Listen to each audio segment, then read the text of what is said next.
ओम नमः शिवाय। हर हर महादेव। शिव जी का विशेष महत्व जानेंगे। एक समय की बात है कि त्रिपुरारी भुजंगधारी श्री काशीपति महादेव जी जगन्न माता पार्वती जी के साथ प्रसन्न रूप से विराजमान थे। जगन्न माता ने उनसे अनुरोध किया कि हे भगवान, कोई कथा कहिए।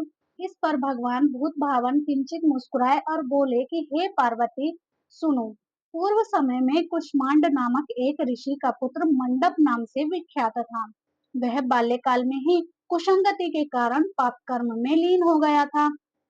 अतः उसकी निंदित कथाओं को सुनकर के उसके पिता, माता, भाई आदि सभी संबंधियों को उसको अपने से अलग कर दिया था। उसकी आदतें यहाँ तक खराब हो गई थी कि वह साधु, महात्मा, सत्पुरुष एवं देवी देवताओं की भी निंदा करने लगा था। युवा होने पर भी वह दूसरी स्त्रियों के प्रेम में फंस गया। प्रेम के वश में होकर के वह औरों के द्रव्य आदि की भी चोरी में लीन हो गया। उसके दो घनिष्ठ मित्र भी थे। एक था नापित, दूसरा था पटहारा। इन तीनों ने मिलकर के विचार किया, किसी धनी के घर चोरी करके अधिक धन प्राप्त कर लेते हैं। अतः तीनों ने मिलकर राजा के यहाँ चोरी की, तो इस कारण बहुत सा धन हाथ लगा। सारा धन मंडप के पास था। तीनों मित्रों के मांगने पर भी उसने उन लोगों का हिस्सा नहीं दिया। इस धन को वह एक वैश्या के यहाँ ले गया। वैश्या के यहाँ वह प्रेम लीला करने लगा। इस बीच उसको प्यास लगी। पलंग के नीचे रखी गिलास उसने खाली कर दी। स्वाद कुछ दूसरा था उसमें। इसमें क्या था? उसने वैश्या से पूछा। वैश्या ने कहा कि इसमें तो मदिरा थी। मंडप को इससे बड़ा दुख हुआ। मदिरा पान करके उसने महापाप किया। यह सोचकर वह बड़ा दुखी हुआ। पर वैश्या बराबर मदिरा का गुणगान करती गई। उसने मंडप को फुसलाकर और मदिरा पिला दी तथा उसका सारा धन लेकर के उसको बाहर निकाल दिया। होश में आने पर मंडप बड़ा विलाप करने लगा। पश्चाताप करता हुआ वह अपने मित्रों के पास आया। सारी आप बीती सुना दी। उन मित्रों ने कहा कि हे मित्र, तुमने मदिरा पान करके बड़ा पश्चाताप किया है। अब तुम्हें इसका पश्चाताप करना होगा। मुझे प्रायश्चित का उपाय तो कहो, मैं कैसे पश्चाताप करूं? बिना प्रायश्चित के तो सुरापान का दोष नहीं मिटेगा। अतः उस वैश्या से सुवर्ण प्राप्त कर दान करो। यदि तुम ऐसा नहीं करोगे तो हम लोग तुम्हारी बड़ी ही निंदा करेंगे। यह सुनकर के मंडप बड़ा दुखी हुआ। वह वैश्या के पास आया और वैश्या से अपना सारा दुखड़ा सुनाया। उसने वैश्या से सुवर्ण की मांग की। इस पर वैश्या बड़ी बिगड़ी और बोली, तुमने जो धन दिया है अब उसकी मांग मत करो। वैश्याएं कभी मिला हुआ धन वापस नहीं करती हैं। क्या तुमको इस साधारण नियम का ज्ञान नहीं है? इस पर मंडप गिड़गिड़ाने लगा। अब वैश्या के हृदय पर इसका जरा सा भी असर न हुआ। उसने अनन्याय वैश्याओं को बुला करके सब मिलकर उसकी भर्त्सना करने लगी। कई ने तो उसको धमकी भी दी। हे पार्वती, इस प्रकार मंडप बहुत ही ज्यादा अपमानित होकर के वहां से निकाल दिया गया। मंडप विलाप करता हुआ अपने पिता के घर की ओर चला। इसके दोनों मित्र अब पीछे लग गए। जब मंडप पिता के सामने आया तो दोनों मित्रों ने उसका हाथ पकड़ लिया। बोले, मंडप, हम लोगों ने मिलकर राजा के यहाँ चोरी की है, पर तुमने हम लोगों का अंश नहीं दिया है। तुम हम लोगों का अंश दो। यह बात सुनकर कुष्मांड मुनि बहुत ज्यादा दुखी हुए और बोले, इस अधम से तुम लोगों की मैत्री कैसी हो गई? मंडप के मित्रों ने कहा, हे मुने, इसे भावी ही समझिए, पर न्याय की बात तो यह है कि आपका पुत्र हमारा अंश नहीं दे रहा है। यह सारा धन लेकर के एक वैश्या के यहाँ चला गया। उसने सारा धन ले लिया। वह वैश्या वाद विवाद में बड़ी चतुर है। वह धन वापस नहीं करेगी। अतः आप हमारा धन दिलवाइए, अन्यथा हम राज दरबार से गुहार करेंगे। इस पर कुष्मांड मुनि ने अपने पुत्र का हाथ पकड़ लिया। मुनि ने कहा, चलो मैं स्वयं राजा के पास चलता हूँ। न्याय प्रिय और धर्मात्मा राजा के दंड देने से पाप का नाश हो जाता है। पाप का प्रायश्चित न करने पर नरक यातना भोगनी पड़ती है। इस पर मंडप के मित्रों ने कहा, हे मुने, आप अपने पुत्र को हमारे हवाले कर दें। राज दरबार में आपका जाना ठीक नहीं है। हम लोग इससे निपट लेंगे। इस पर मुनि श्रेष्ठ ने कहा, हे अधम पुत्र, तुम इन लोगों के साथ जाकर राजदंड भोग कर प्रायश्चित करो।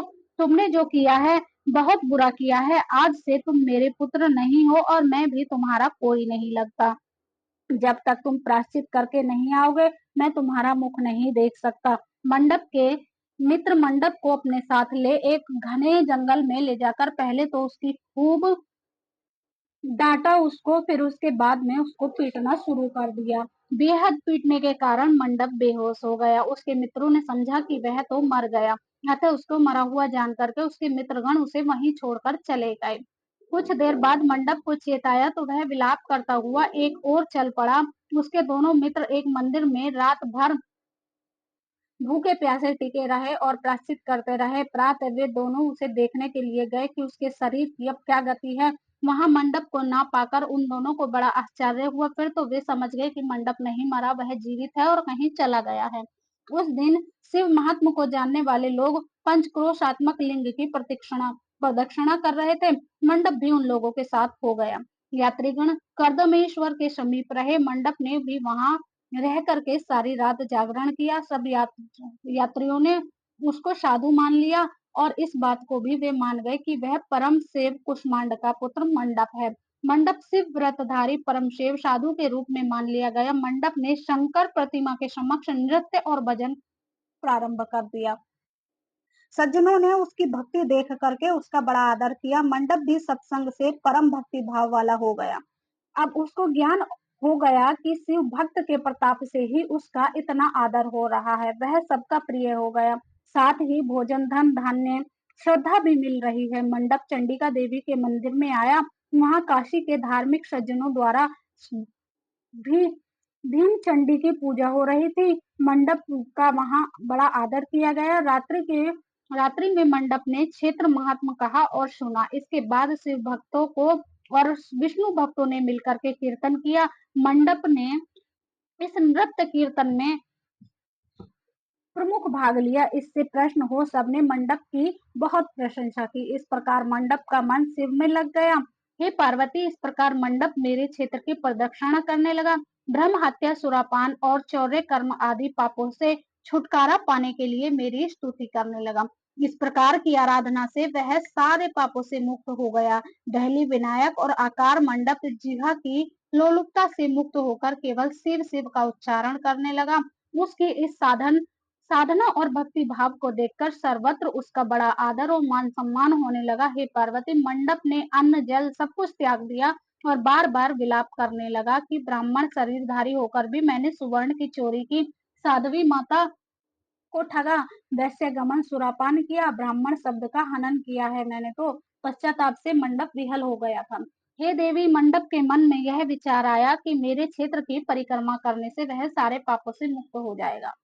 अतः वह काशी काशी शिव शंकर शिव शिव की रट लगा करके अपने पापों का प्रायश्चित करता हुआ मेरे क्षेत्र की परिक्रमा करने लगा। रामेश्वर लिंग में आकर के उसने स्नान पूजा किया, सोमनाथ का पूजन किया, सीता और लक्ष्मण के साथ श्री राम जी का पूजन किया। पूजन के भक्ति भाव को देख करके प्रसन्न उसकी बहुत ज्यादा प्रशंसा हुई। सब लोग उसकी प्रशंसा करने लगे। मंडप ने अन्न जल सब कुछ त्याग दिया था। तदंतर वृषभ ध्वज में आकर के स्नान देव पूजन किया। प्रातः काल वरुणा संगम में स्नान किया।